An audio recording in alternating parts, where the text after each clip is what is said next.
하나님 아버지, 우리에게 하나님의 아들을 믿는 최고의 복을 허락하여 주시니 감사합니다. 뿐만 아니라 우리에게 진리를 허락하여 주셔서 날마다 이 진리를 보고 깨달으며 이 땅을 살아가게 해 주시니 참으로 감사합니다. 하나님 아버지, 옛적부터 말씀하시는 우리 주님께서 지금도 우리에게 말씀하시는 줄을 믿습니다. 오늘도 하나님의 말씀을 듣고 그 말씀에 따라 살아가게 하여 주옵소서. 예수님의 이름으로 기도하옵나이다. 아멘. 찬송가 200장입니다. 찬송가 200장입니다.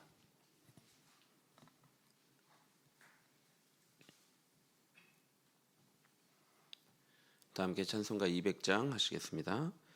달고 묘한 그 말씀, 생명의 말씀은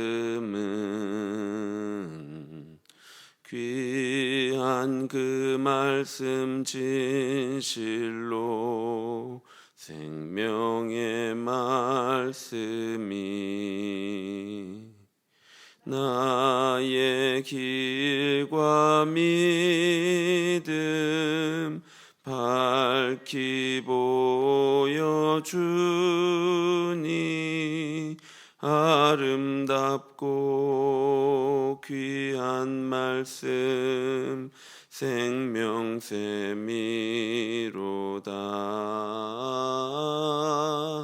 아름답고 귀한 말씀 생명샘이로다. 귀한 주님의 말씀은 내 노래 되도다. 모든 사람을 살리는 생명의 말씀은 값도 없이 받아 생명 길을 가니 아름답고 귀한 말씀 생명샘이로다.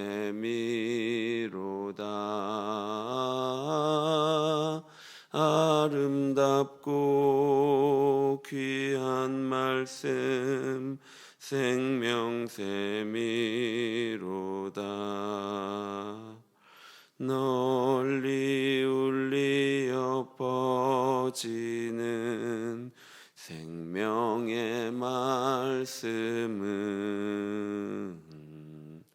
마음의 용서와 평안을 골고루 주나니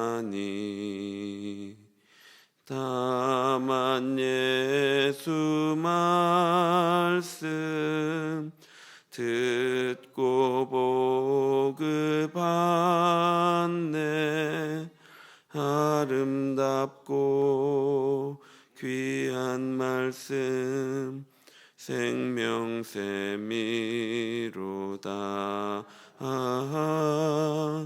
아름답고 귀한 말씀 생명샘이로다. 아멘.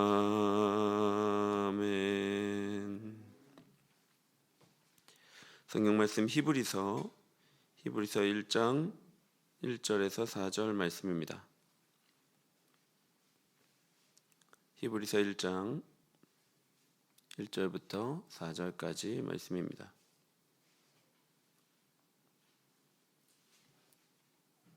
히브리서 1장 1절부터 4절까지 한 절씩 교독하겠습니다. 옛적의 선지자들을 통하여 여러 부분과 여러 모양으로 우리 조상들에게 말씀하신 하나님이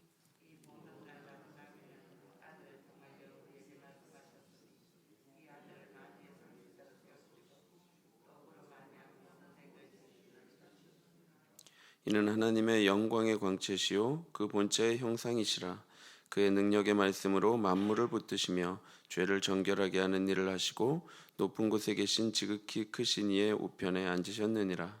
그가 천사보다 훨씬 뛰어남은 그들보다 더욱 아름다운 이름을 얻으심이니. 아멘.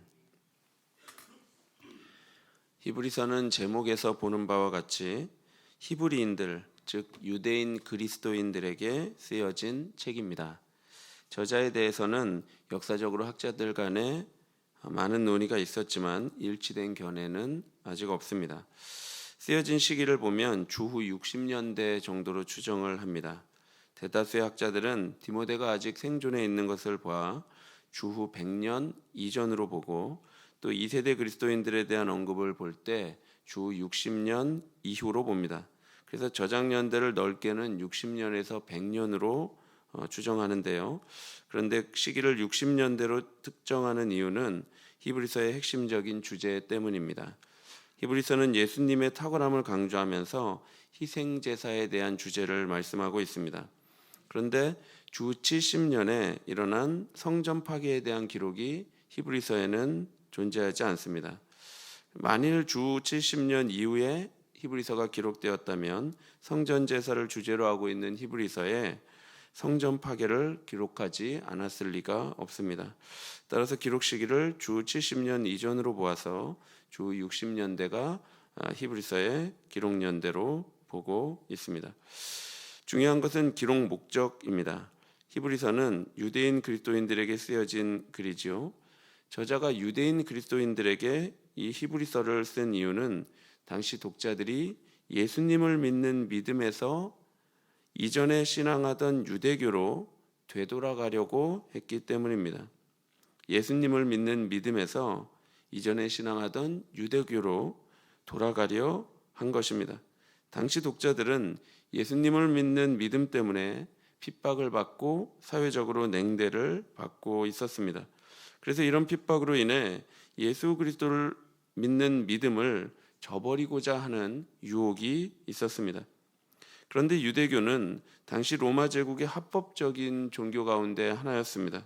그렇기 때문에 유대교의 의식을 따라감으로 더 이상 괴롭힘을 면할 수 있었고, 그러면 예수 그리스도를 믿음으로 겪는 수치와 부끄러움을 더 이상 당하지 않을 수 있었습니다.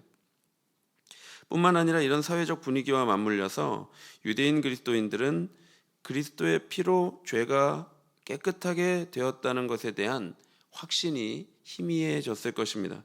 독자들은 유대인이었다가 그리스도를 믿어 개종을 했는데요. 그리고 세례를 받았는데 이후에도 계속해서 죄를 범하는 자신을 보면서 고심하고 매우 힘들었을 것입니다. 그리고 그 해결책으로 유대교로 다시 돌아가서 희생제사를 드리는 것을 선택한 것이죠.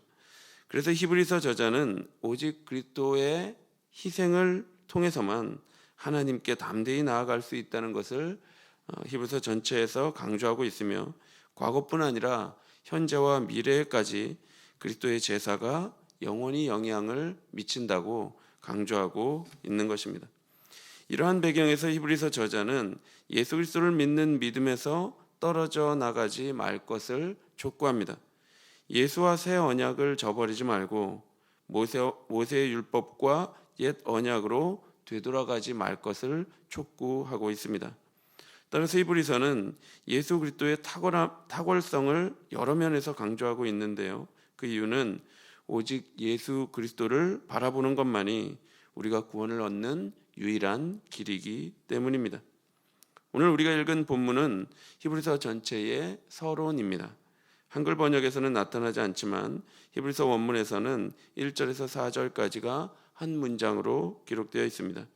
특이한 것은 다른 서신들처럼 인사말이 없다는 것입니다. 다만 1절에서 4절은 앞으로 저자가 다룰 주제를 압축적으로 설명하고 있습니다. 따라서 우리는 이 서론을 통해서 히브리서의 전체적인 윤곽을 잡아볼 수 있습니다. 오늘은 시간 관계상 1절에서 2절까지만 볼 텐데요.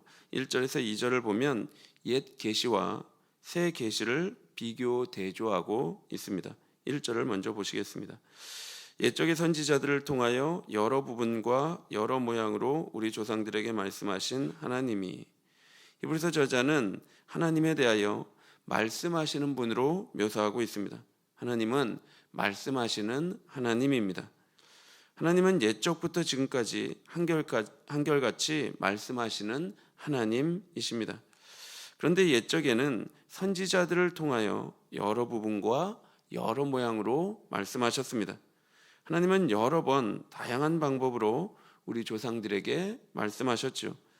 그런데 이렇게 하나님께서 여러 번 다양한 방법으로 조상들에게 말씀하신 것은 그리 좋은 일이 아닙니다. 히브리서에서 많은 제사장, 많은 제사와 같이 이렇게 복수로 표현한 것은 좋은 개념이 아닙니다. 마찬가지로 하나님께서 여러 번 말씀으로 계시하신 것은 그 목적하신 것이 완전히 이루어지지 않았다는 것을 의미합니다. 만일 한 번의 계시로 그 뜻이 완전히 전달되었다면 하나님께서는 여러 번 말씀하실 필요가 없었을 것입니다. 따라서 하나님의 말씀이 이스라엘에게 단번에 전달되지 않았다는 것을 말하는 것이고, 이는 이스라엘이 하나님의 말씀을 듣고도 계속적으로 순종하지 않았다는 것을 의미하는 것이죠. 하나님께서는 옛적에 선지자들을 통하여 말씀하셨다고 말하는데요, 여기서 선지자는 우리가 잘 아는 이사야나 예레미야, 에스겔과 같은 선지자를 포함하지만 이들만을 말하는 것은 아닙니다. 만약 그렇다면 하나님께서는 선지자들이 활동하던 그 시기에만 계시를 주신 것이 되죠. 따라서 1절에서 말하는 선지자들은 보다 넓은 의미에서 이해하는 것이 좋습니다. 선지자들은 하나님의 뜻을 전하기 위해 부름받은 구약의 인물들, 즉 아담, 에녹, 노아, 아브라함, 모세, 여호수아, 다윗과 같은 이런 구약의 인물들을 지칭하는 것으로 볼 수 있습니다. 하나님께서는 구약 시대에 여러 사람을 통해 여러 번에 걸쳐 다양한 방법으로 자신의 뜻을 말씀하셨습니다.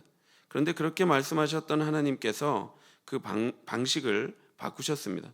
왜냐하면 우리가 이스라엘 역사에서 본 바와 같이 이스라엘은 수많은 선지자들을 통해 들려지는 하나님의 말씀에도 불구하고 끝내 우상 숭배를 끊어내지 못하고 하나님께 불순종하는 삶을 살았기 때문입니다.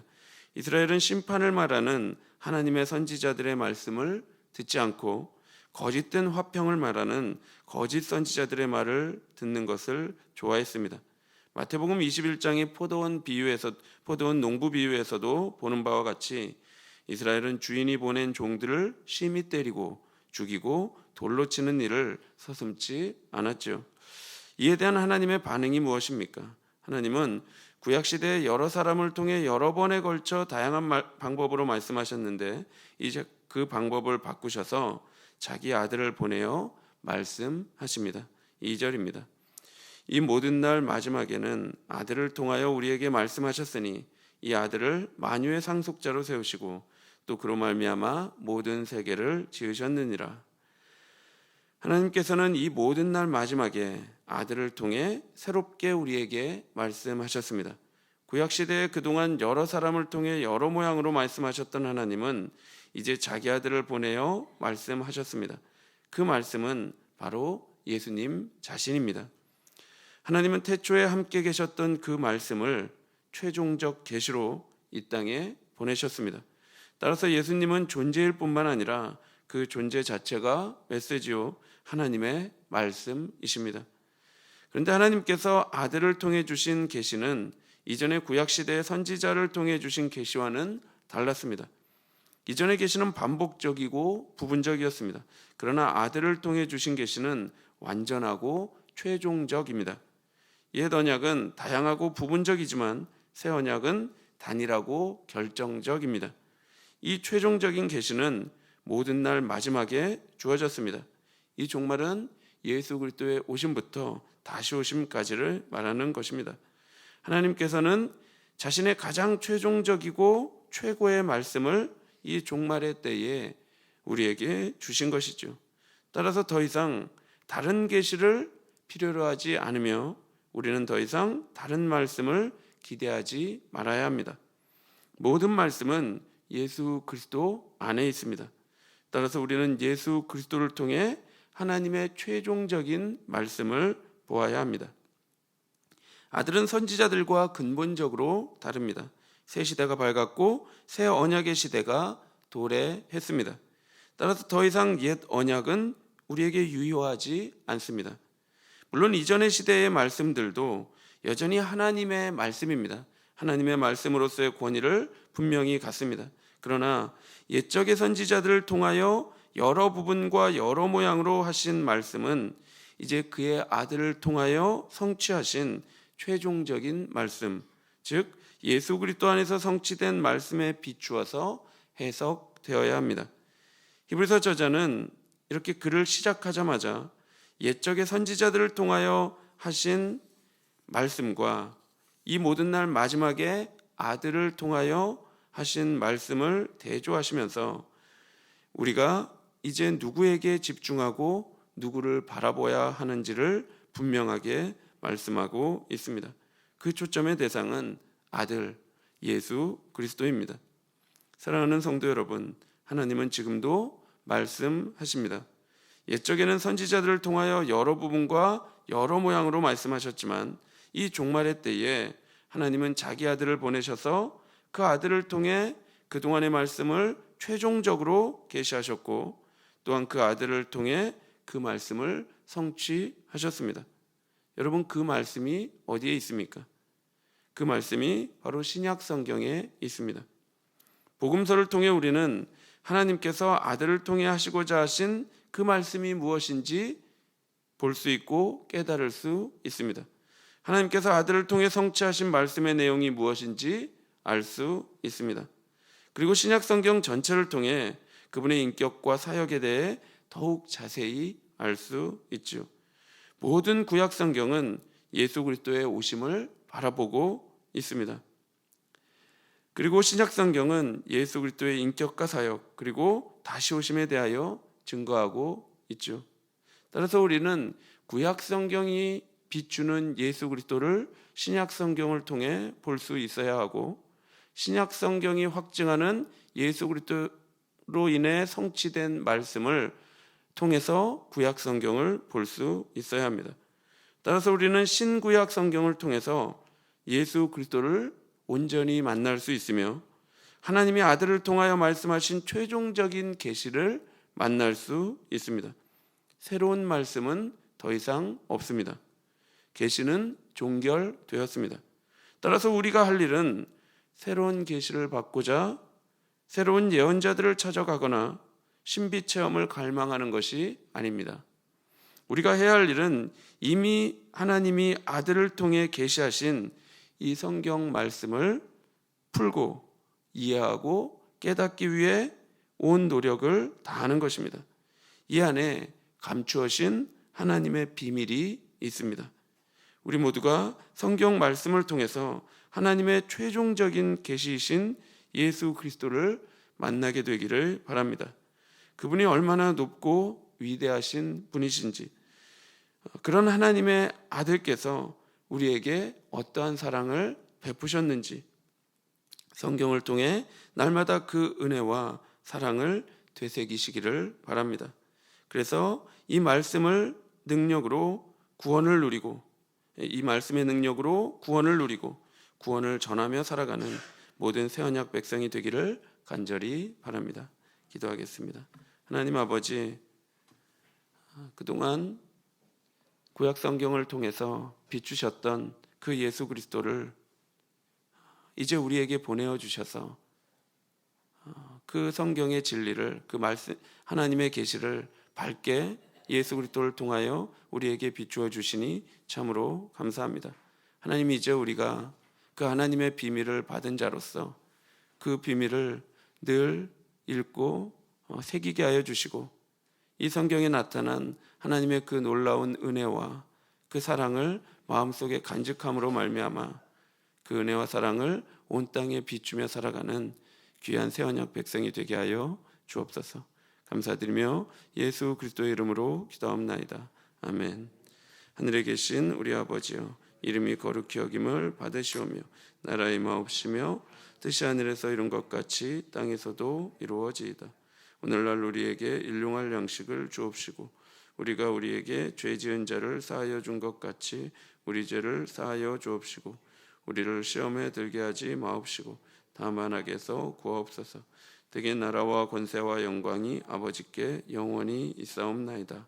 아멘.